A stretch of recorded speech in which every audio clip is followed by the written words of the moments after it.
Aujourd'hui, je vous montre un exercice que j'enseigne souvent à mes patients. Vous le savez, les conseils que je vous donne aujourd'hui ne remplacent pas ceux d'un professionnel de la santé.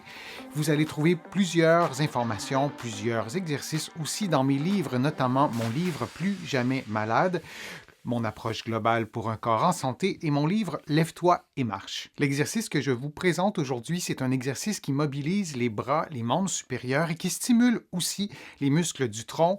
Je vous le montre sommairement, je vous le décrirai plus en détail dans quelques instants, mais c'est un exercice tout simple qui se fait, vous le voyez, en position debout, mais qui peut se faire aussi en position assise. L'exercice ne doit pas reproduire ni augmenter une douleur. Si c'est le cas, vous ne faites pas l'exercice et vous consultez un professionnel de la réadaptation pour comprendre la cause du problème. On peut vouloir faire l'exercice pour améliorer la mobilité de ses épaules ou pour maintenir la mobilité de ses épaules après un problème à l'épaule qui est résolu, par exemple une capsulite à l'épaule qui ne cause plus de problème, mais vous souhaitez retrouver votre mobilité. Ça peut être vrai aussi dans un contexte de tendinopathie et donc c'est un bon exercice. Vous allez faire des mouvements d'amplitude contrôlée, adaptés à vos propres capacités physiques. Ça stimule la mobilité gléno-humérale, c'est-à-dire entre l'humérus et le reste de l'ossature de l'épaule, notamment l'omoplate.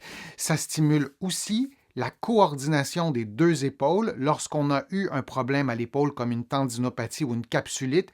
Bien souvent, ce n'est que d'un seul côté et on a bougé de façon asymétrique, peut-être trop longtemps. Donc, l'exercice nous permet aussi de stimuler tout ça.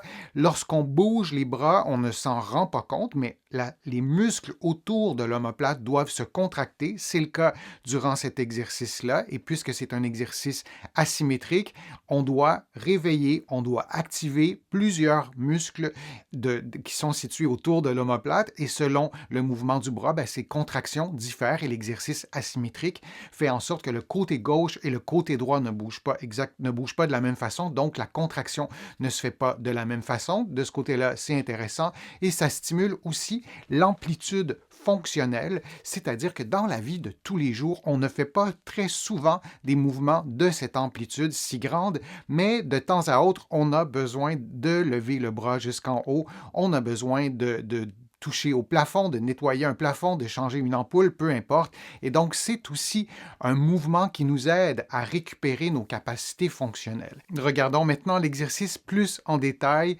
C'est donc un exercice qui se fait debout, mais qui peut se faire aussi en position assise. Je vous le décris en position debout. Vos pieds sont placés à une distance qui équivaut environ à la largeur de vos hanches.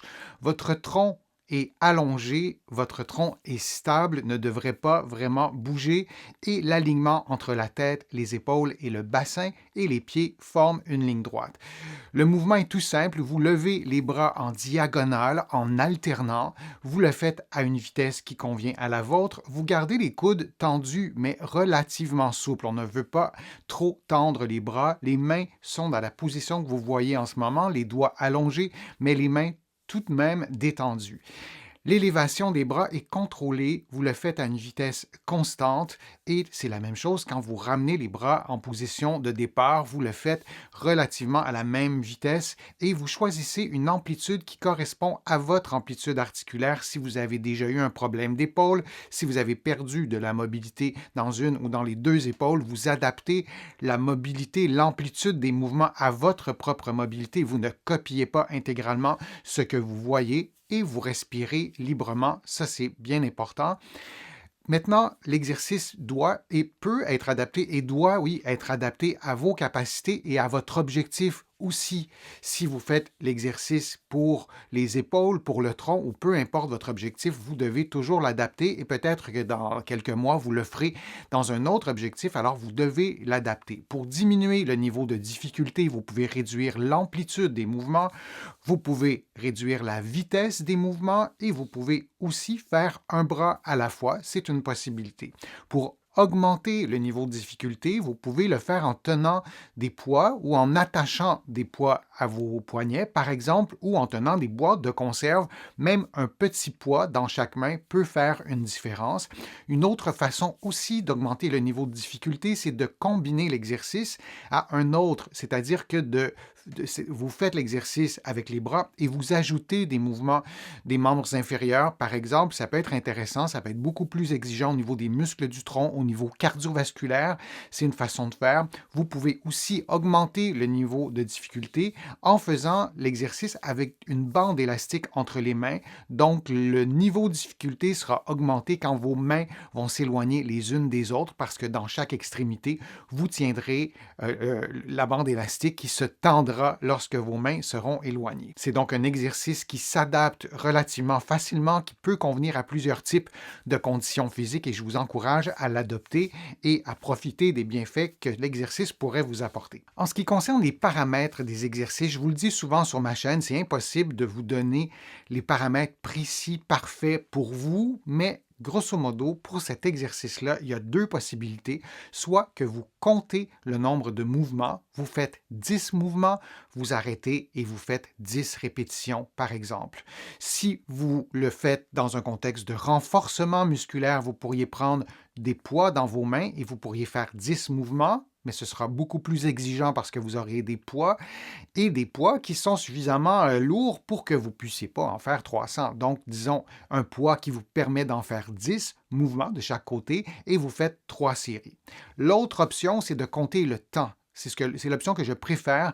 Vous faites, par exemple, 3 fois 1 ou 2 ou 3 minutes. Ça vous fait environ 3 ou 9 minutes, peu importe selon la durée. Et pendant votre pause, vous pouvez rien faire. Vous pouvez marcher sur place ou vous pouvez faire un autre exercice qui est complètement différent, qui travaille d'autres parties du corps et ça vous permet d'avoir un programme simple avec 2 exercices en alternant. Et c'est des paramètres que je peux vous proposer.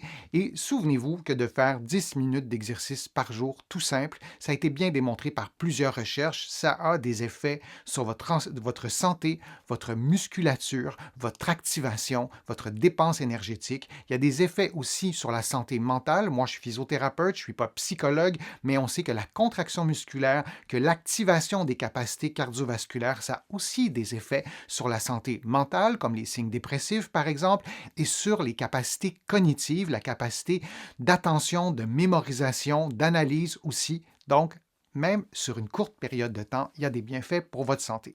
J'espère que l'exercice vous sera utile, que vous pourrez l'intégrer à un programme d'exercice ou à le faire en solo régulièrement. Je vous remercie pour vos commentaires sur les réseaux sociaux, je les lis tous et je vous remercie aussi pour vos contributions. Vous le savez, sans elles, je ne pourrais pas vous présenter autant de nouveaux contenus. Vous pouvez faire une contribution en cliquant sur le petit cœur sur ma chaîne YouTube ou sur mon site web, le www.denisfortier.ca. Vous allez aussi pouvoir vous abonner à une infolettre gratuitement et vous allez pouvoir trouver de nombreux conseils, de nombreux exercices aussi sur mon blog et dans mes livres qu'on trouve partout des deux côtés de l'Atlantique. Et vous allez notamment trouver mon plus récent livre, Plus jamais malade. Je suis Denis Fortier. Je vous remercie beaucoup. À bientôt.